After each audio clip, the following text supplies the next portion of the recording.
నమస్తే welcome to big banner. అది శత్రువు పీచమణిచిన ఘన విజయం. భారత జాతి గుండె ఉప్పొంగిన క్షణం. భారతదేశ సైనిక చరిత్రలో అరుదైన ఘటన సర్జికల్ స్ట్రైక్స్. 21 నెలల తర్వాత బయటకొచ్చిన వాస్తవ దృశ్యాలు. సైనిక పాఠవానికి సెల్యూట్ చేయాల్సింది పోయి కడుపు రగిలించుకుంటున్న విపక్షాలు. మెరుపు దృశ్యం ఇదే ఇవాల్టి బిగ్ బ్యానర్.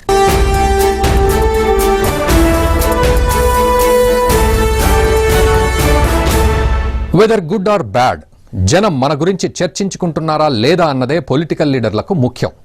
మోడీ సర్కార్ పీఓకేలో జరిపిన సర్జికల్ స్ట్రైక్స్ పై ఇప్పుడు దేశంలో సరికొత్త రాజకీయం మొదలైంది.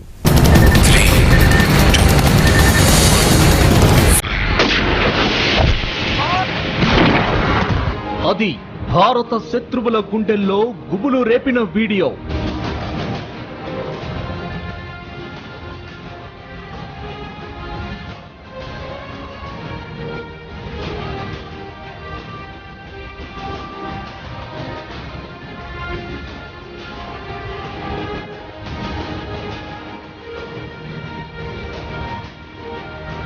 అవి ఉగ్రవాదులకు నిద్ర లేకుండా చేస్తున్న దృశ్యాలు.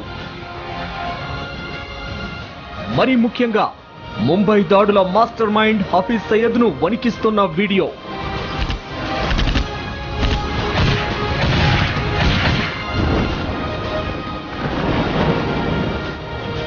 ఆ వీడియోలోని ప్రతి దృశ్యం భారత సైనికుల పరాక్రమానికి తిరుగులేని సాక్ష్యం.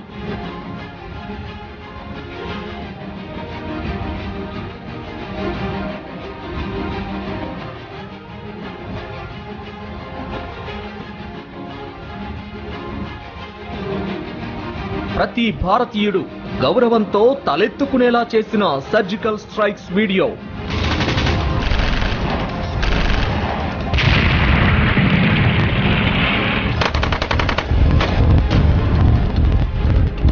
అంతేకాదు, సర్జికల్ స్ట్రైక్స్ పై సాక్ష్యాలు అడిగిన వాళ్లకు గుణపాఠం చెప్పే అసలు సిసలైన వీడియో.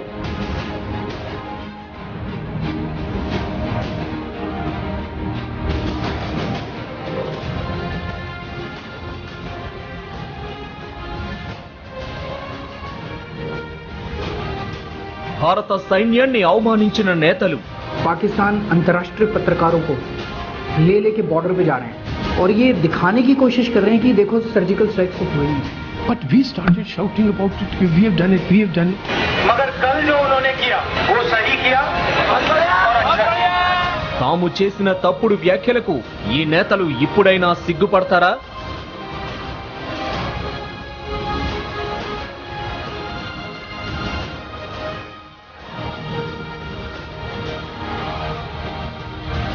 సాక్ష్యాలు అడిగిన నేతలు భారత సైన్యానికి క్షమాపణలు చెబుతారా? ఈ సాక్ష్యాలను చూసి మన దేశంలోని జయచంద్రులు, మీర్ జాఫర్లు ఏమంటారు?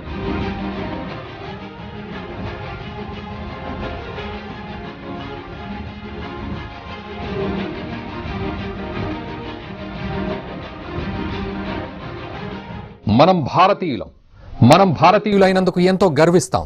భారత సైన్యం సరిహద్దుల్లో నిరంతరం కాపలా కాస్తుంటే మనం ఇంట్లో హాయిగా నిద్రపోతాం. దేశ రక్షణ కోసం ప్రతి సైనికుడు తన ప్రాణాలు తృణప్రాయంగా అర్పిస్తాడు.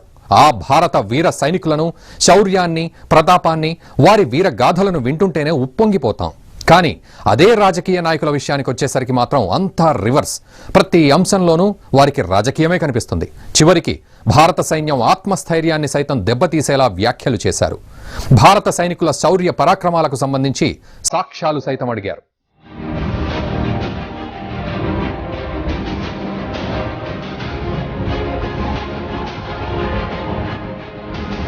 కాంగ్రెస్ అధ్యక్షుడు రాహుల్ గాంధీ అసలు సర్జికల్ స్ట్రైక్స్ జరిగిందా అన్నారు. ఒకవేళ జరుగుంటే అది సైనికుల కర్తవ్యం, వాళ్ల పని వాళ్ళు చేశారంటూ చాలా లైట్ గా మోడీ సర్కార్ భారత సైన్యాన్ని చులకన చేస్తూ విమర్శలు గుప్పించారు. जो हमारे जवान हैं जिन्होंने अपना खून दिया है, जम्मू कश्मीर में जिन्होंने अपना खून दिया है, जिन्होंने हिंदुस्तान के लिए सर्जिकल स्ट्राइक किया है, उनके खून के पीछे आप छुपे हुए हो, उनकी आप दलाली कर रहे हो. ये बिल्कुल गलत है.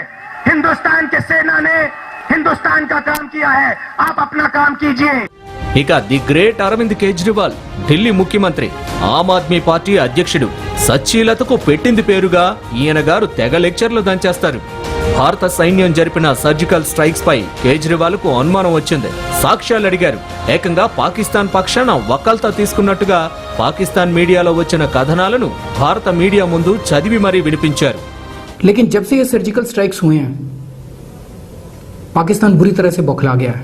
पाकिस्तान अब गंदी राजनीति करने के ऊपर उतर आया है. पिछले 2-3 दिन में देख रहे हैं कि पाकिस्तान अंतर्राष्ट्रीय पत्रकारों को ले लेके बॉर्डर पे जा रहे हैं और ये दिखाने की कोशिश कर रहे हैं कि देखो सर्जिकल स्ट्राइक्स तो हुए ही नहीं थे.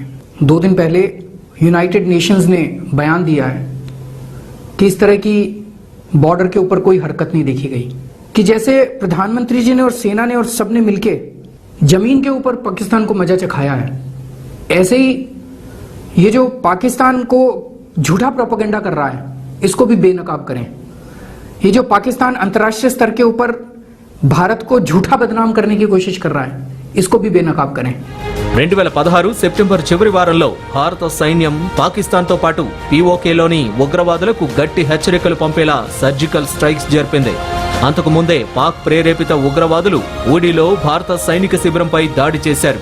అప్పటి నుంచే పాకిస్తాన్ కు గట్టి బుద్ధి చెప్పేందుకు నిర్ణయించుకున్న మోడీ సర్కార్ భారత సైన్యానికి ఫ్రీ హ్యాండ్ ఇచ్చింది. ప్రధాని ఆదేశాలతో భారత army chief Dalbir Singh, lieutenant general DS Hooda, భారత రక్షణ సలహాదారు అజిత్ దోవల్, అప్పటి రక్షణ మంత్రి మనోహర్ పారికర్ కలిసి ప్లాన్ రూపొందించారు. పాకిస్తాన్ ఆక్రమణలోని పీఓకేలోని 7 ఉగ్ర స్థావరాలపై ఏకకాలంలో దాడులు జరిపేలా ప్లాన్ చేసి విజయవంతంగా పూర్తి చేశారు. ఇప్పుడు ఆ దాడులకు సంబంధించిన వీడియోలు బయటకు రావడంతో దేశంలో మళ్లీ రాజకీయాలు మొదలయ్యాయి.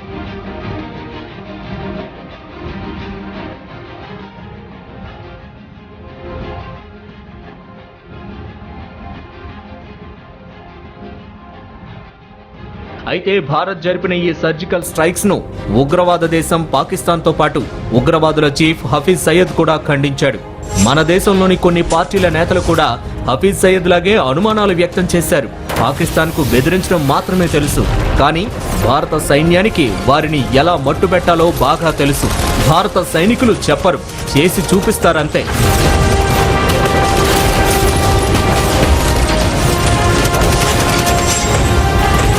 అంతేకాదు, సర్జికల్ స్ట్రైక్స్ జరిగిన తరువాత పీఓకేలో పాకిస్తాన్ ఆ రోజు రాత్రి తన సైనికులు తాను పెంచి పోషించిన ఉగ్రవాదుల శవాలను లెక్క పెట్టుకోవడానికే సరిపోయింది. అంతేకాదు, సర్జికల్ స్ట్రైక్స్ జరిగిన విషయాన్ని మొదట పాకిస్తాన్ సైన్యాధికారులకు తెలిపిన తరువాతనే భారత సైనికాధికారులు మీడియాకు తెలిపారు. పాకిస్తాన్ కు యుద్ధం చేసే దమ్ము లేదు, కానీ ఎప్పుడూ వెన్నుపోటు పొడిచేందుకు కుట్రలు చేస్తోంది. భారత్ లో ఉన్నది మోడీ. శత్రువుకు ఏ భాషలో జవాబు చెప్పాలో ఆ విషయం భారత ప్రధాని మోడీకి బాగా తెలుసు. అందుకే పీఓకేలో సర్జికల్ స్ట్రైక్స్ జరిపిన విషయాన్ని మొదట వారికే చెప్పాలని ఆయన భారత సైనికాధికారులకు సూచించారు. मेरे देश के निर्दोष नागरिकों को मौत के घाट उतार दिया जाता हो, युद्ध लड़ने की ताकत नहीं है, पीठ पर वार करने के प्रयास होते हो, तो ये मोदी है उसी भाषा में जवाब देना जानता है.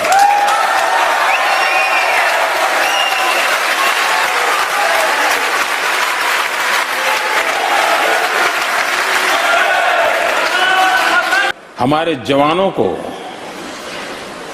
टेंट में सोए हुए थे रात, कुछ बुद्धि लाकर के उनको मौत के घाट उतार दे, और इसलिए सर्जिकल स्ट्राइक किया.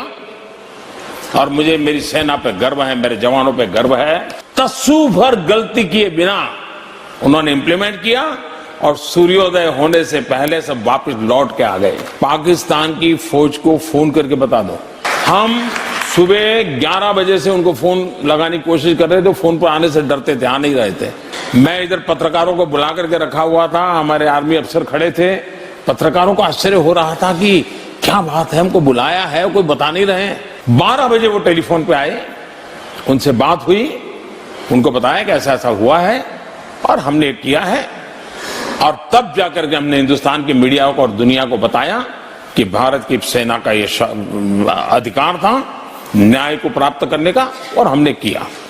तो सर्जिकल स्ट्राइक ये भारत के वीरों का तो पराक्रम था ही था. ఇప్పుడు మోడీ సర్కార్ భారత సైన్యంతో జరిపించిన సర్జికల్ స్ట్రైక్స్ వీడియోలు బయటకు రావడంతో అందులో 4 ఉగ్రవాద స్థావరాలను భారత సైన్యం ఏ విధంగా భూస్థాపితం చేసిందో ఈ దృశ్యాల్లో స్పష్టంగా కనిపిస్తోంది. అంతేకాదు ఈ వీడియో దృశ్యాలు నిజమైనవేనని సర్జికల్ స్ట్రైక్స్ కు ఇన్ఛార్జిగా పనిచేసిన retired lieutenant general DS Huda కూడా ధృవీకరించారు. దాదాపు 5 గంటల పాటు కొనసాగిన ఈ ఆపరేషన్లో పీఓకేలోని 7 ఉగ్ర స్థావరాలను ధ్వంసం చేశారు. అంతే సురక్షితంగా భారత భూభాగంలోకి తిరిగి వచ్చింది.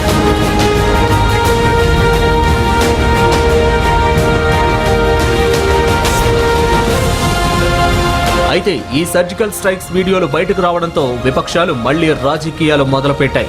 సర్జికల్ స్ట్రైక్స్ పై అందరికంటే ముందు అనుమానాలు వ్యక్తం చేసిన కాంగ్రెస్ అధ్యక్షుడు ఇప్పుడు మౌనం వహించాడు. ఇక పార్టీ అధికార ప్రతినిధి రణ్దీప్ సుర్జేవాలా సైన్యం చేసిన త్యాగాలను బీజేపీ ఓట్లు పొందడానికి ఒక సాధనంగా వాడుకుంటోందంటూ మళ్లీ రాజకీయ విమర్శలు చేశారు.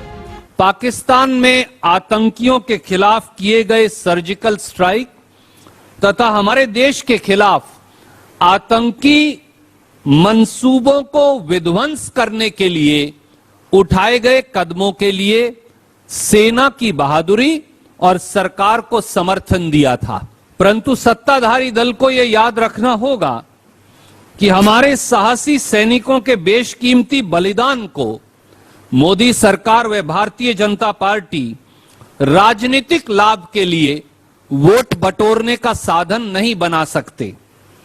दुर्भाग्य से भारतीय जनता पार्टी ने మరోవైపు ప్రధాని నరేంద్ర మోడీ నేతృత్వంలోని కేంద్ర ప్రభుత్వంపై ప్రజల్లో విశ్వసనీయత తగ్గిపోయిందని, అందుకే సర్జికల్ స్ట్రైక్స్ విషయంలో వీడియో రుజువులు చూపాల్సిన పరిస్థితి ఏర్పడిందని మాజీ కేంద్ర మంత్రి అరుణ్ శౌరి విమర్శలు గుప్పించారు. क्रेडिबिलिटी नहीं है, इसलिए भी वीडियो का प्रमाण निकाला जाए। अटल जी अगर कुछ कहते, अगर आंखों से इशारा करते तो कोई उनकी बात पर शक करता था?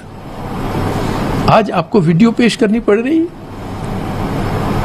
अच्छा, अगर सपोजिंग अटल जी के टाइम पर ऐसा कोई स्ट्राइक हो, अस्यूम करो, और आप उनसे जाकर पूछो कि अटल जी हुए सुना स्ट्राइक हुई है, वो क्या कहेंगे कि अच्छा हुई है, और उसी से लोगों को पता लग जाएगा कि हाँ हुई है। और आज आपको वीडियो निकालना पड़ रहा है, कितनी अफसोस की बात है। ఇక మాజీ ప్రధాని JDS chief Deve Gowda surgical strikes పై స్పందించారు. భారత సైన్యాన్ని తక్కువ చేసి వ్యాఖ్యలు చేయొద్దని దేవేగౌడ అన్నారు. ఎటువంటి రాజకీయ ప్రమేయం లేకుండా సైన్యం తన పని తాను చేసుకునే విధంగా ముందుకు సాగాలని కోరారు. Surgical strike it has happened. I know the strength of my army. Don't try to belittle the army. Don't try to make certain remarks against the army. We should not try to cast any aspersion in the name of the surgical strike or attack by our army. Move ahead without any political interference. Army is enough to go ahead with this type of some problem. Don't try to impute motives. అటు కాంగ్రెస్ నేతల ఆరోపణల్ని BJP సమర్థవంతంగా తిప్పికొట్టింది. భారత సైన్యాన్ని నిరుత్సాహపరచడమే కాంగ్రెస్ ఉద్దేశమని, అందుకే ఇలాంటి చవకబారు వ్యాఖ్యలు చేస్తున్నారని కేంద్ర మంత్రి రవిశంకర్ ప్రసాద్ ధ్వజమెత్తారు. కాంగ్రెస్ నేతలు పాకిస్తాన్ టెర్రరిస్టులకు వంతపాడేలా వ్యవహరిస్తున్నారని మండిపడ్డారు. ఇప్పటికే కొన్ని ఉగ్రవాద సంస్థలు కాంగ్రెస్ కు వత్తాసు పలుకుతున్నాయని ఆరోపించారు. ఇందుకు ఇటీవల లష్కరే తోయిబా చీఫ్ కాంగ్రెస్ సీనియర్ నేత గులాం నబీ ఆజాద్ కు మద్దతు పలకడమే నిదర్శనమని ఎద్దేవా చేశారు. कि भारत की सेना आतंकवादियों को कम और कश्मीर के लोगों को अधिक मारती है। लेकिन एक बात मैं कहना चाहता हूं अब पूरी जिम्मेवारी से कि कांग्रेस पार्टी के नेताओं की टिप्पणियों पर सबसे अधिक खुश पाकिस्तान में लोगों को होगी, आतंकवादियों को होगी। और जिस तरीके से गुलाम नबी आजाद की टिप्पणी पर लश्कर तैयबा से उनको सर्टिफिकेट मिला, आज जो कांग्रेस पार्टी ने कहा है जल्दी ही उनको भी लश्कर तैयबा या पाकिस्तान के किसी आतंकवादी संगठन का सर्टिफिकेट मिलने वाला है। क्या देश की सेना के मनोबल को तोड़ना ही कांग्रेस पार्टी का एकमात्र उद्देश्य बचा है? कहीं न कहीं तो हम लोग सियासत के से ऊपर उठे। I am very surprised that the Congress party, which ruled India for more than 5 decades, are speaking in a language which is in tune with the separatist and the Pakistani establishment. How can Congress party speak such language when army had done something which is extraordinary in the national interest, the surgical strike, and the Congress party questioned the army and said that the army has to come out with the proof. So the Congress party demanded the proof for the surgical strike, and when the evidences are emerging and they are saying that this is for publicity, I fail to understand what level of politics Congress party is playing. It's very shameful that a political party which ruled India for so long time can create so much of damages to the national interests, to own country. 2016 September నెలాఖరులో జరిపిన ఈ surgical strikes వీడియోను భారత ఆర్మీకి చెందిన ఓ జవాన్ head mounted కెమెరాతో పాటు మానవరహిత aerial vehicles UAVతో చిత్రీకరించడం జరిగింది.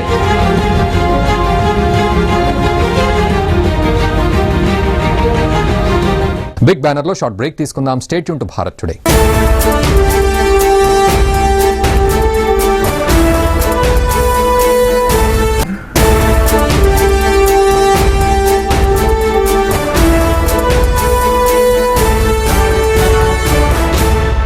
Welcome back to big banner.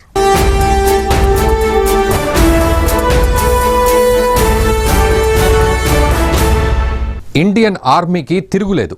అగ్రదేశం America, ఆ తర్వాత ఇజ్రాయెల్ వంటి దేశాలే సర్జికల్ స్ట్రైక్స్ చేస్తాయని అంతా అనుకుంటున్న వేళ భారత సైన్యం పక్కా మెరుపు దాడితో అటు ఉగ్రవాదులు ఇటు పాక్ పాలకుల గుండెల్లో గుబులు పుట్టించింది. ఇంతకీ ఆ మెరుపు దాడి ఎలా జరిగింది?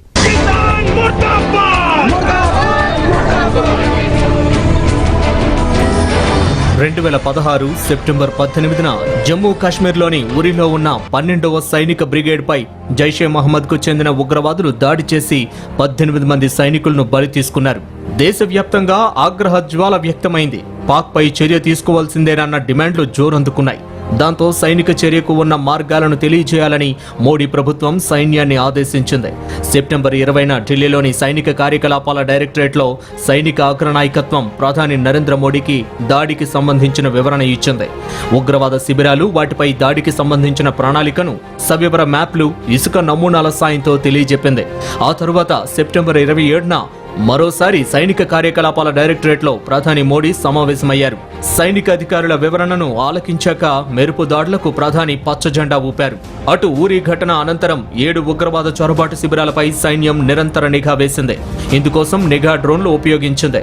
భారత అంతరిక్ష పరిశోధనా సంస్థ ఇస్రోకు చెందిన కార్టోసాట్ ఉపగ్రహం అందించిన చిత్రాలను తొలిసారిగా ఈ ఆపరేషన్ కోసం వినియోగించారు. వీటి ఆధారంగా పక్కా ప్రణాళికను సైనిక నాయకత్వం రూపొందించింది.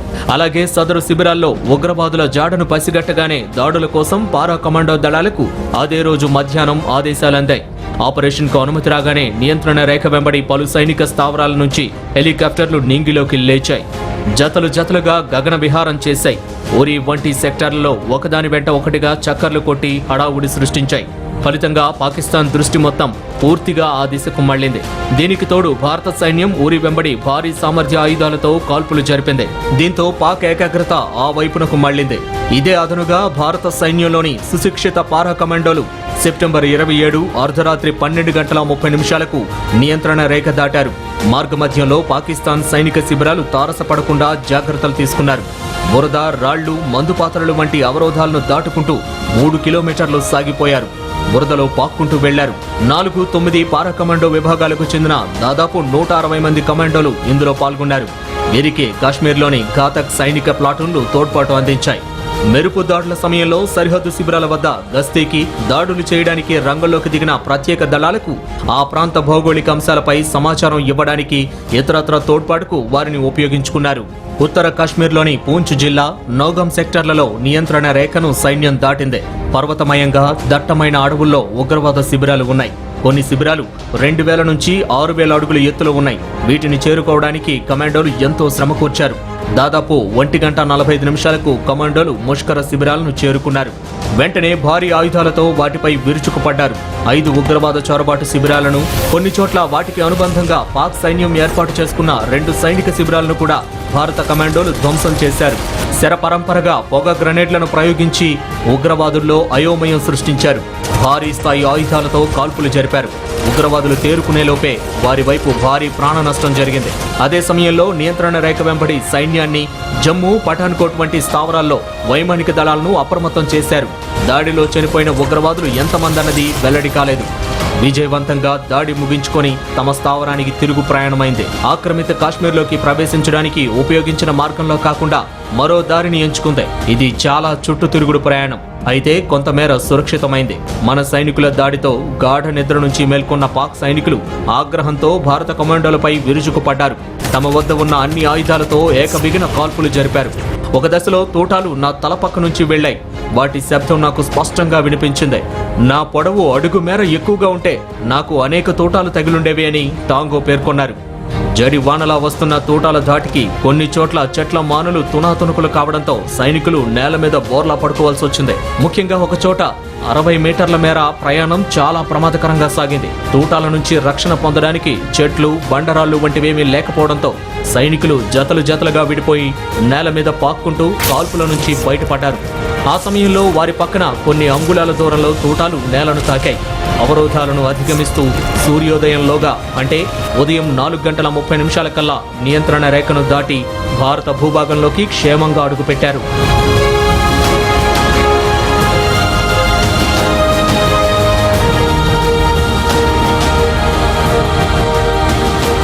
అటు సర్జికల్ స్ట్రైక్స్ ఆపరేషన్ కు డైరెక్షన్ ఇచ్చిన అజిత్ దోవల్, బల్బీర్ సింగ్ తో పాటు కేంద్ర రక్షణ శాఖ మంత్రి మనోహర్ పారికర్ వార్ రూమ్లో లైవ్లో వీక్షించారు.